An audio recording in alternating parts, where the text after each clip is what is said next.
Bienvenidos de nuevo a estos minutos de encuentros espirituales, donde leeremos la Biblia como cada día, oraremos juntos y seguiremos haciendo el propósito de seguir caminando juntos, no solo a encontrarnos físicamente, sino también a encontrarnos todos en las nubes de los cielos con nuestro Rey y Salvador Jesucristo. Abrimos la Biblia como cada día por el libro de los Hechos de los Apóstoles, o como estamos llamando, Hechos del Espíritu Santo, para poder caminar y sobre todo para poder disfrutar de estos encuentros espirituales que nos permitan poder llegar a comprender mejor el mensaje de Dios para nosotros. La sección que nos ocupa dentro de la llegada del Espíritu, como ya estamos acostumbrados, transcurre desde el versículo 43 al 47. La vida entre creyentes.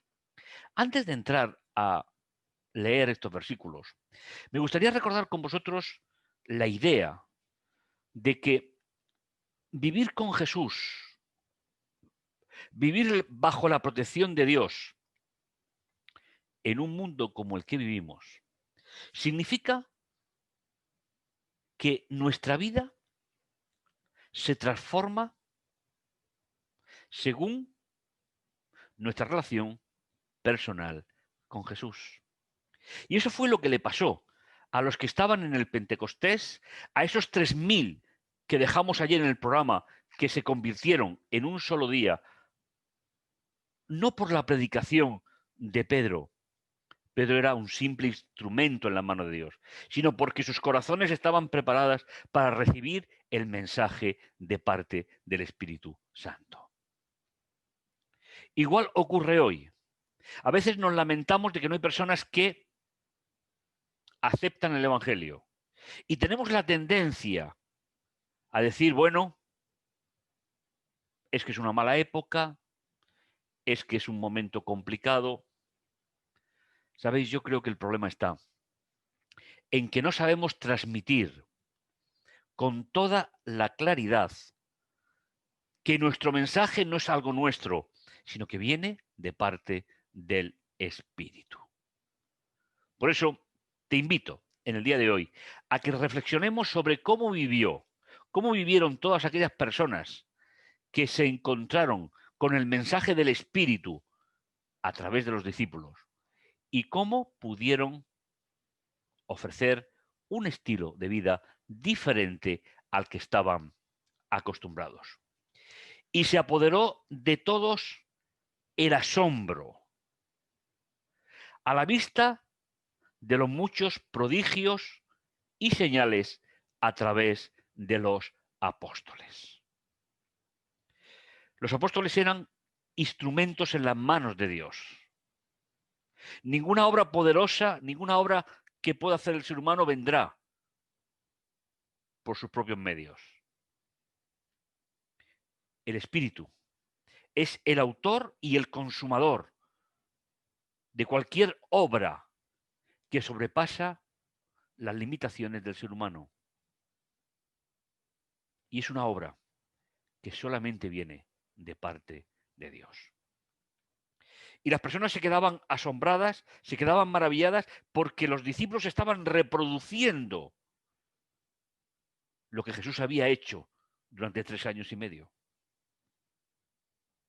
Y ese mismo espíritu esa función del Espíritu Santo de preservar la imagen y el recuerdo de Jesús en el corazón del creyente,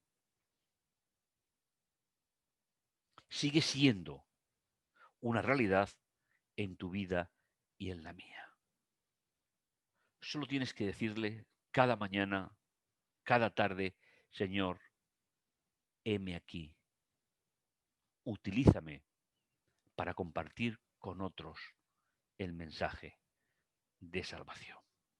Y estoy seguro que seremos instrumentos en las manos de nuestro Dios.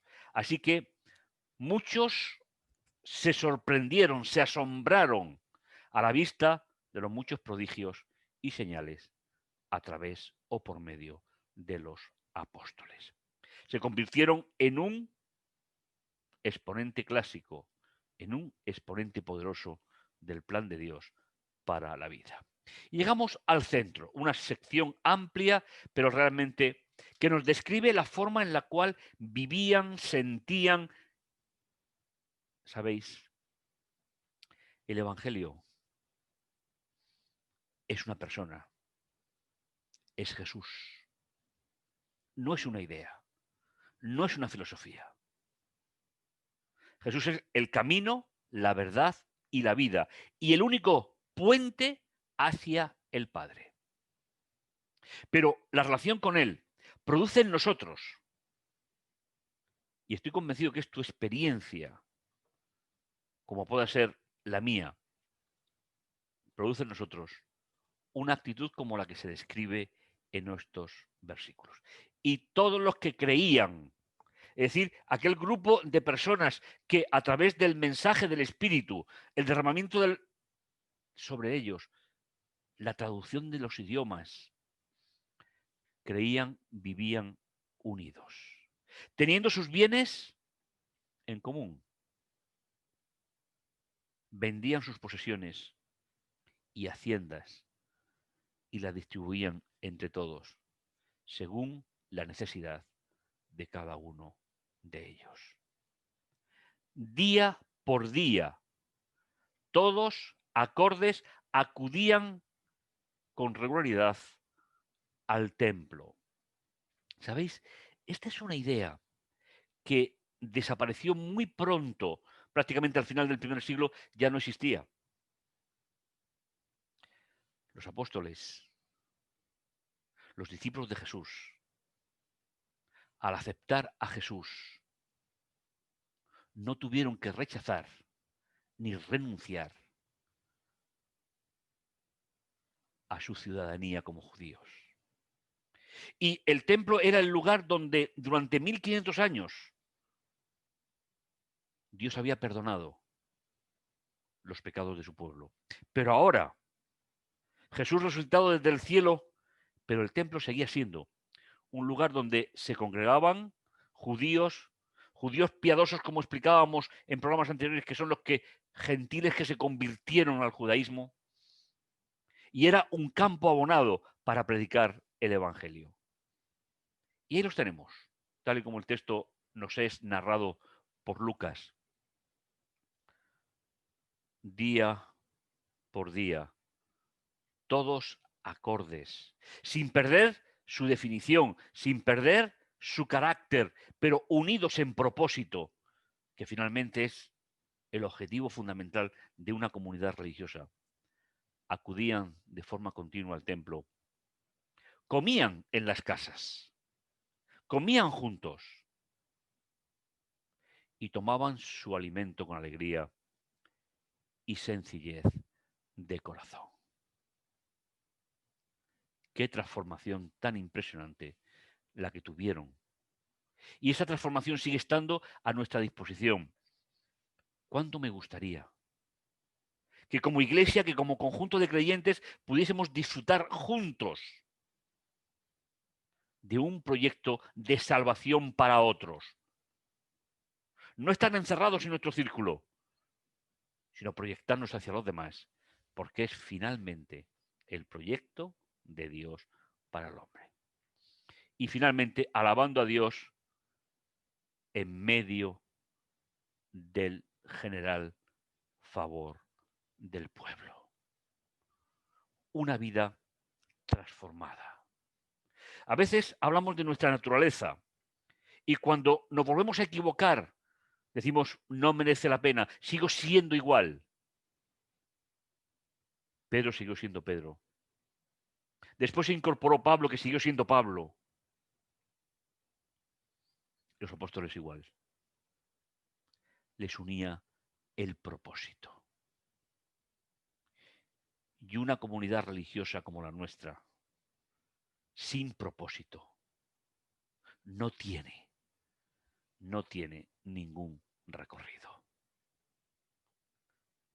Ellos estaban cada día, se alimentaban físicamente, se alimentaban espiritualmente, compartían el propósito de vida. Y todo eso es obra exclusiva del Espíritu Santo. Y terminamos con la última parte del versículo 47 que dice, y cada día el Señor iba incorporando al número los que iban siendo salvos. ¿Veis que los verbos son verbos de progresión? Acciones que no son puntuales ni del pasado, sino que son incorporando, siendo. Mis hermanos, la obra es del Espíritu. La obra no es tuya ni mía. Ojalá que a través de las oraciones que vamos a hacer y la oración que vamos a hacer en este día, de tu corazón nazca la idea de que necesitamos continuar caminando con el Espíritu. A pesar de los errores, de las circunstancias. Vamos a orar. Vamos a orar para pedirle a Dios que nos prepare espiritualmente para la misión de llevar la predicación de los 3 ángeles angélicos hasta el final de la historia. Oremos. Bendito y bondadoso Dios, que estás en los cielos, te agradecemos tu amor, tu misericordia. Gracias, Padre Santo, por estas historias contadas en tu palabra, para nuestro crecimiento espiritual, para que podamos fijar metas para nuestra vida. Y gracias, Señor, por ese amor tan especial que tú tienes por cada uno de nosotros. Te lo agradecemos, Señor, y te damos las gracias por ello. Que las oraciones de mis hermanos, como las mías mismas, Señor, puedan ser llevadas hasta el trono de tu gracia, con la idea, Señor, de que tú puedas utilizarnos como instrumentos en la predicación del Evangelio. Todo ello, Señor, te lo agradezco. En el dulce nombre de Jesús. Amén. Pues no terminamos aquí, seguimos caminando y tendremos a la misma hora, en el próximo programa, seguiremos hablando de la obra del Espíritu Santo. Señor te bendiga.